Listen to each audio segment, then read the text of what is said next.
1월 20일 화요일 창세기 14장 1절에서 24절까지인데요. 굉장히 많습니다. 사실 이틀에 걸쳐서 다뤄야 될 분량인데 큐티 본문이 하루로 정해져 있죠. 그래서 다 읽진 않고요. 17절에서 24절까지만 읽고 전체 내용을 간략하게 다루도록 하겠습니다. 말씀 읽습니다. 17절부터입니다. 아브라함이 그돌라 오멜과 그와 함께한 왕들을 초부수고 돌아올 때 소돔 왕이 사회 골짜기 곧 왕의 골짜기로 나와 그를 영접하였고 살레망 멜기세덱이 떡과 포도주를 가지고 나왔으니 그는 지극히 높으신 하나님의 제사장이었더라. 그가 아브라함에게 축복하여 이르되 천지의 주제이시오 지극히 높으신 하나님이여 아브라함에게 복을 주옵소서. 너희 대적을 내 손에 붙이신 지극히 높으신 하나님을 찬송할지로다 하매 아브라함이 그 얻은 것에서 10분의 1을 멜기세덱에게 주었더라. 소돔 왕이 아브라함에게 이르되 사람은 내게 보내고 물품은 내가 가지라. 아브라함이 소돔 왕에게 이르되 천지의 주제이시오 지극히 높으신 하나님 여호와께 내가 손을 들어 맹세하노니 내 말이 내가 아브라함으로 치부하게 하였다 할까요? 내게 속한 것은 실 한 오락이나 들매끈 한 가닥도 내가 가지지 아니하리라. 오직 젊은이들이 먹은 것과 나와 동행한 아넬과 에스골과 마므레의 분깃을 제할지니 그들이 그 분깃을 가질 것이니라. 아멘. 14장 초반을 볼게요. 본문 읽지는 않았지만 14장 초반에 보면 전쟁이 벌어지는데요. 이 전쟁이 정리하면 이렇습니다. 이름이 많아서 조금 헷갈리는데 정리하면 동방에 있는 네 왕과 소돔과 고모라가 속한 다섯 왕의 싸움이 벌어집니다. 누가 승리하냐면 동방의 네 왕이 승리합니다. 자, 그런데 패배한 소돔과 고모라 진영에 누가 있죠? 롯이 있어요. 소돔을 택했던 아브라함의 조카 롯이 있는데 이 전쟁에서 소돔과 고모라가 속한 진영이 패배함으로써 롯이 포로로 사로잡혀가고 자기가 가지고 있었던 모든 것을 빼앗겨 버립니다. 자, 이 소식을 거기로부터 나왔던 한 사람으로부터 아브라함이 듣습니다. 13절에 보면 아브라함이 듣죠. 그래서 아브라함이 아직 아브라함으로 이름이 바뀌기 전입니다. 훈련받은 318명을 데리고 가서 롯과 빼앗겼던 모든 것을 찾아옵니다. 여러분 보세요. 5명의 왕의 합세에도 이기지 못했던 전쟁을 아브라함이 가서 이깁니다. 여러분, 아브라함이 왜 이겼을까요? 전력이 좋아서?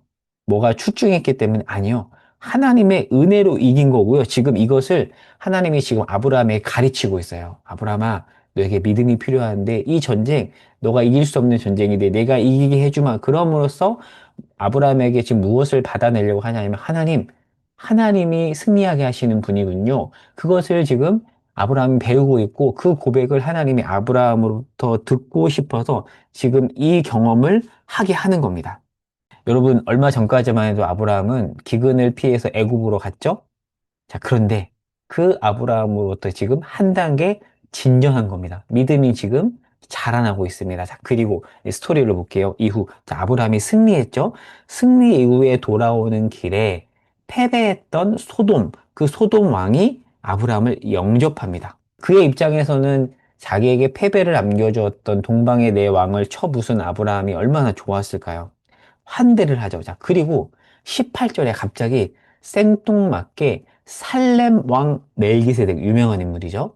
살렘 왕 멜기세덱이 찾아오는데 이 멜기세덱은 생뚱맞은 존재예요. 사실 그는 성경에서 그렇게 많이 알려지지 않은 인물입니다. 분명한 것은 소돔 왕은 아브라함과 지금 이해관계가 있죠. 그런데 멜기세덱은 그런 이해관계가 없습니다. 그러니까 멜기세덱은 이해관계가 없이 생뚱맞게 찾아왔는데 그는 떡과 포도주를 가지고 아브라함을 맞이하고 축복을 합니다.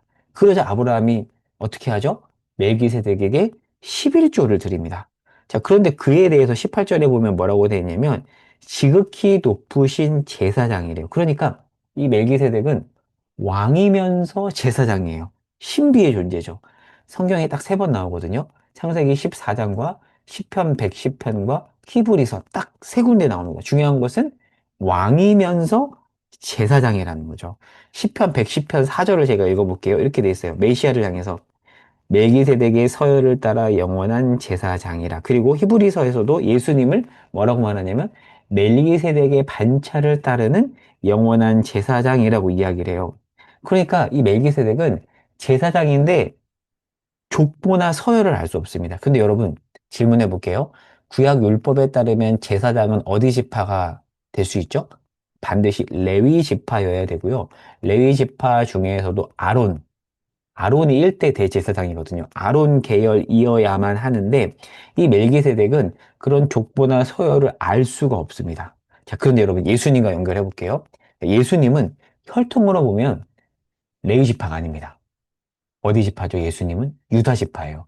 그러면 혈통으로 보면 예수님은 대제사장이 될 수 없어요. 그러니까 예수님은 유대인, 족보를 따지는 유대인 입장에서는 정통 제사장이 아니에요. 근데 여러분, 예수님은 진짜 유일한 대제사장이죠. 자, 그래서 히브리서에서는 예수님을 율법적 혈통이 아닌 영원한 제사장인 멜기세덱의 계열을 따르는 제사장이라고 말하는 겁니다. 그래서 멜기세덱은 예수님을 예표하는 인물입니다. 하지만 족보나 그 밖의 이력에 대해서는 별로 알려진 바가 없습니다. 다시 이제 본문으로 돌아와서 이 멜기세덱, 이 굉장히 특이한 이 인물인 멜기세덱이 승리하고 돌아온 아브라함을 제사장이자 왕으로서 축복해요. 그 내용이 오늘 본문입니다. 자, 복잡한데 정리가 되죠? 자, 그러면 다음 챕터에서는 무엇을 비교해 볼 거냐면 멜기세덱과 소돔 왕을 비교해 보도록 할게요. 자, 멜기세덱이 하나님의 제사장으로 아브라함을 축복하자 아브라함이 전리품 중에 10분의 1을 멜기세덱에게 주는데 여러분 아브라함의 이 행위, 11조를 주는 행위는 뭐죠? 11조를 드린다는 건 그거잖아요. 모든 것이 주님의 소유인데 그 중에 일부를 드림으로써 모든 것의 주인이 주님이다라는 믿음의 고백을 드리는 거잖아요. 반면에 이 소돔왕을 보면 소돔왕은 아브라함에게 21절을 보겠습니다. 이렇게 말해요. 밑줄 그으면서 보세요. 소돔왕은 아브라함에게 사람은 내게 보내고 물품을 가지라. 전리품 가져가. 어떤 취급을 하는 거예요? 아브라함이 전리품 때문에 쌓은 용병인 걸로 지금 취급을 하는 겁니다. 시쳇말로 야 전리품이나 가지고 가라. 먹고 떨어져라. 이런 식으로 얘기하는 거예요. 그래서 아브라함이 뭐라고 말하죠? 22절, 24절에 보면 맹세까지 하면서 아무것도 가져가지 않되 다만 최소한의 전쟁 비용만큼만 가져갈게요. 무엇을 의미할까요? 아브라함의 전쟁은 약탈 전쟁이 아니라는 뜻입니다. 그러니까 아브라함은 전쟁을 했지만 고대 근동의 흔한 전쟁의 동기, 대부분 약탈이거든요. 그것이 아닌 동기를 가지고 전쟁했다는 거예요. 그러니까 이해관계 때문에 약탈 전쟁을 한 것이 아닙니다. 정리해보면 아브라함의 승리는 전략이나 전세가 우세해서 이긴 싸움도 아니고요. 하나님이 함께해서 승리한 거고 그리고 그 믿음의 고백이 지금 이 멜기세덱의 축복 안에 담겨 있습니다. 그래서 그는 멜기세덱의 축복처럼 승리가 하나님의 은혜로 주신 것임을 알고 전리품을 취하지 않고 다만 그냥 전쟁 비용 정도만 가져간 것인데 소돔 왕은 아브라함을 그런 사람 취급한 거죠. 약탈 전쟁을 위해서 싸운 그런 사람으로 취급했지만 그러지 않았죠. 이 모든 내용을 통해서 우리에게 알려주는 바는 뭐냐면 아브라함이 이긴 것은 오직 하나님의 은혜 때문이고 뭔가 이해관계를 바라고 싸운 것도 아니다. 라는 겁니다. 자, 이제 이 내용을 정리하고 적용해 보도록 할게요. 아브라함은 승리할 만한 자격이 없었죠. 그러나 이겼습니다. 근데 아브라함은 그 이유를 알았어요. 하나님이 함께 하셔서 이겼다는 것을 알았던 것이죠.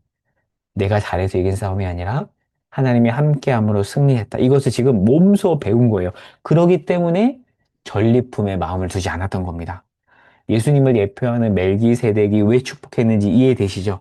지금 아브라함이 점점 진전하고 있어요. 승리의 원인이 자신에게 있지 않음을 진심으로 고백하는 자리까지 이전보다 나아지면서 올라간 겁니다. 그러니까 지금 하나님이 그를 만들어가고 있는 것이죠.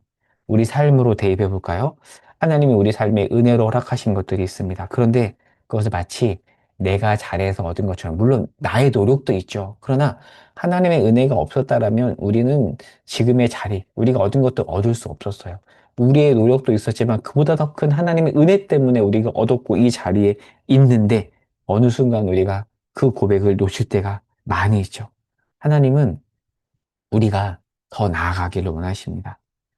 하나님이 원하시는 그 자리, 모든 것이 주님의 은혜였고 하나님이 함께 하심으로 이 자리에 왔습니다라고 고백하는 그 자리까지 하나님은 우리를 만들어 가실 것입니다. 그 만들어 가시는 과정 가운데 우리가 있음을 알고 그 자리까지 자라나는 저와 여러분의 복된 삶이 되기를 바랍니다. 기도하겠습니다. 하나님 아버지, 우리 삶의 주어가 하나님입니다. 그런데 자꾸만 우리가 주어라 생각하며 살아갑니다. 때로는 눈에 보이는 그 무엇이 주어라고 생각하며 살아갑니다. 그렇지 않습니다. 눈에 보이는 그 무엇, 그것이 아무리 커 보여도 그것들은 주어가 아닌 동사에 불과합니다. 하나님 오늘 하루도 이것을 알려주기 위해서 우리를 만들어 가시며 훈련시키실 텐데 그 훈련 안에 잘 동참하게 하옵소서.